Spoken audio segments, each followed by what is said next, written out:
नमस्कार, मैं श्वेता आपका के लाइव न्यूज में स्वागत करती हूं। तो चलिए शुरुआत करते हैं आज की बड़ी और प्रमुख खबर से।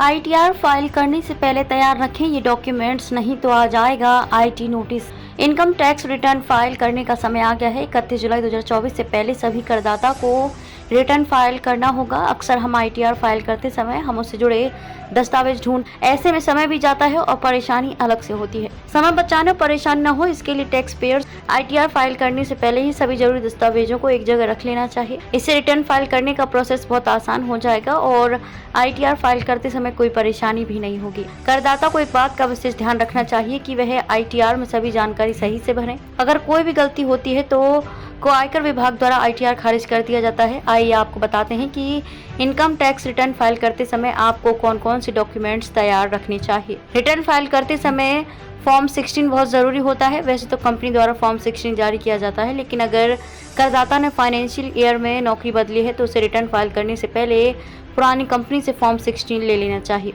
फॉर्म 16 में टैक्स पेयर के इनकम की सभी जानकारी के साथ tax deduction, at source, TDS की डिटेल भी होती है। रिटर्न फाइल करने से पहले करदाता जरूर चेक कर लें कि फॉर्म 16 की जानकारी सही है या नहीं। इंटरेस्ट सर्टिफिकेट, बैंक में जमा राशि पर हमें इंटरेस्ट मिलता है। अगर एफडी या कोई दूसरे स्कीम में निवेश किया है तो उस पर मिलने वाले रिटर्न की जानकारी भी हमें आयकर विभाग को देनी होती है। इंटरेस्ट और रिटर्न जैसे सभी डिटेल्स को हासिल करने का सबसे अच्छा तरीका इंटरेस्ट सर्टिफिकेट है। इंटरेस्ट सर्टिफिकेट में बैंक इंटरेस्ट के साथ बाकी ब्याज की भी जानकारी होती है। अगर सेविंग अकाउंट पर सालाना 10,000 रुपये तक का ब्याज मिलता है तो इस पर कोई टैक्स नहीं लगता है।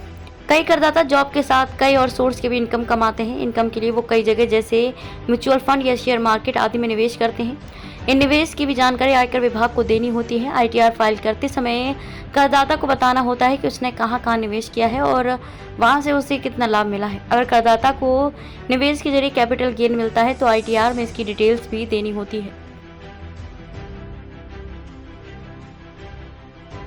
खबरों में अब तक के लिए बस इतना ही। फिर होगी आपसे मुलाकात ऐसी किसी बड़ी और खास खबर के साथ। तब तक के लिए नमस्कार और देखते रहिए के लाइव न्यूज।